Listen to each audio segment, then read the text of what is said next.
एक रात मनोज बाबू अपनी पत्नी मोना के साथ शादी की पार्टी से अपने घर को लौट रहे थे। रात ज़्यादा होने की वजह से कोई सवारी गाड़ी नहीं मिल रही थी।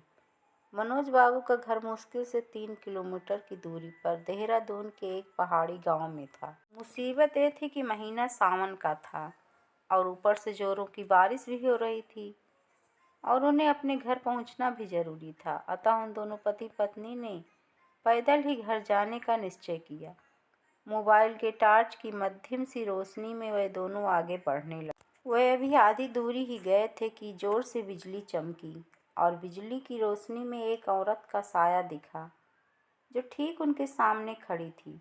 इस सुनसान सी सड़क पर रात के अंधेरे में अकेली औरत को देखकर उन्हें डर लगा और मन में तरह तरह के विचार आने लगे कि कहीं ये कोई खैर जो भी हो देखा जाएगा। ऐसा सोचते हुए उन दोनों ने अपने कदम आगे बढ़ा दिए, लेकिन बिजली अब बार बार लगातार चमकने लगी और उस बिजली की चमक में वो औरत दूर से ही साफ दिख रही थी।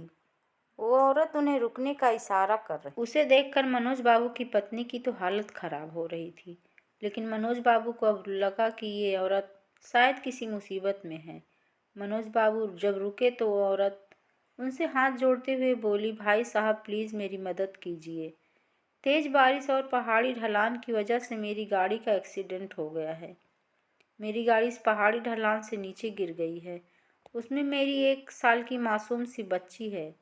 प्लीज़ आप लोग उसे बचा लीजिए। इतना कहते ही वो औरत आगे आगे चलने लगी और ना चाहते हुए भी मनोज बाबू अपनी पत्नी के साथ उस अजनबी औरत के पीछे पीछे चलने लगे। लेकिन एक अनजाने भय से उन दोनों का दिल जोर जोर से धड़क भी रहा था। जैसे ही वह दोनों पहाड़ी से नीचे उस गाड़ी के पास गए तो उन्होंने देखा कि गाड़ी में एक प्यारी सी मासूम बच्ची रो रही है।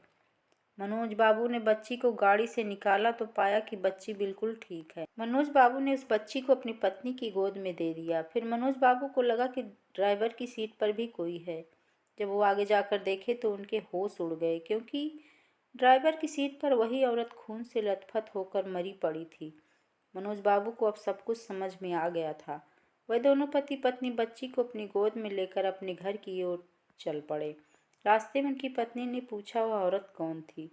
मनोज बाबू बोले, वो एक माँ थी, मरकर भी अपने बच्चे के लिए तड़पती है जो, वही एक माँ थी वो। मनोज बाबू की एक कहानी सुनकर मेरी आंखों में आंसू निकल गए।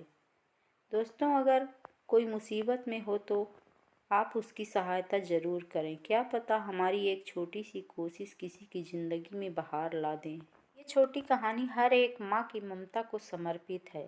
दोस्तों, अगर आपको कहानी पसंद आई हो तो हमारे चैनल को सब्सक्राइब करें, वीडियो को लाइक एंड शेयर करें, कमेंट करें।